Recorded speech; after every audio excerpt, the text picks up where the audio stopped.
বুধবার তখনও সূর্য ওঠেনি, বোলপুরের মানুষের ঠিকঠাকভাবে ঘুম ভাঙেনি।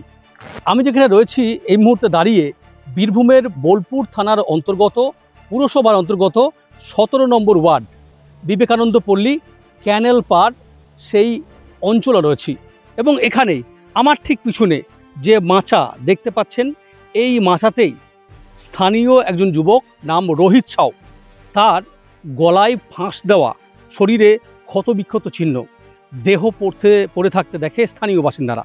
এরপর খবর যায় বোলপুর থানায়। বোলপুর থানার পুলিশ ঘটনাস্থলে আসে।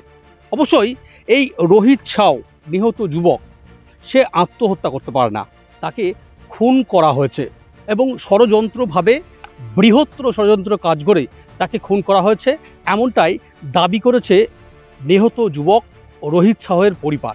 এবং অবশ্যই আমার ঠিক বাঁ দিকে যে অংশটা, এই অংশটাই ঠিক এখান থেকে 50-60 মিটার দূরে একতলা পরপর দুটো বাড়ি। এই বাড়িতে দোয়েল দাস নামে একজন মহিলা থাকেন। এই মহিলার সাথেই মূলত সম্পর্ক ছিল, এমনটাই প্রাথমিক তদন্ত প্রক্রিয়ায় উঠে আসছে এই রোহিত সাউয়ের। এবং খুব স্বাভাবিকভাবেই প্রায় 10 থেকে 12 লক্ষ টাকা ধার নিয়েছিল এই রোহিত সাউয়ের কাছ থেকে অবশ্যই দোয়েল দাস।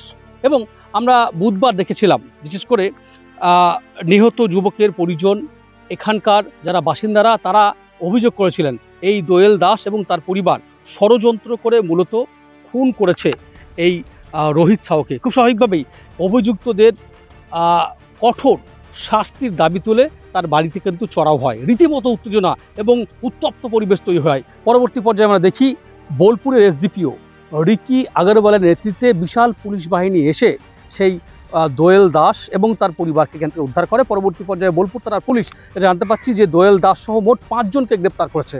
ইতিমধ্যেই বৃহস্পতিবার তাদের বোলপুর আদালতে তোলা হবে।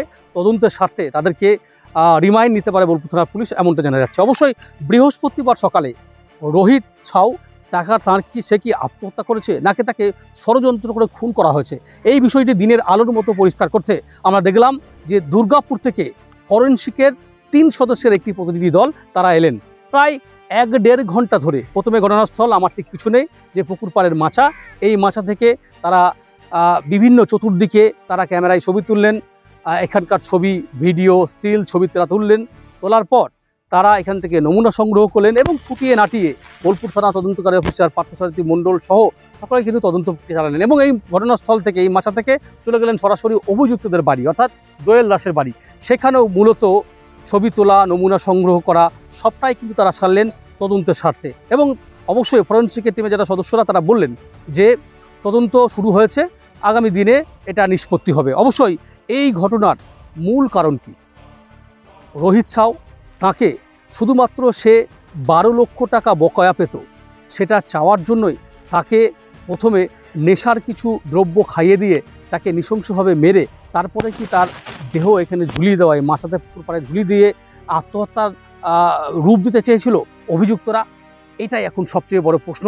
তবে বোলপুরের মানুষ, বিবেকানন্দ পল্লীর মানুষ, এই ক্যানেল পাড়ের মানুষজন দাবি করছেন যে তারা অভিযুক্ত, তাদের গ্রেপ্তার করা হোক এবং কঠিন তাদের শাস্তি দেওয়া হোক, এমনটাই কিন্তু দাবি উঠছে বোলপুরের বিবেকানন্দ পল্লীর মাটি থেকে, সেটা বলা যেতে পারে।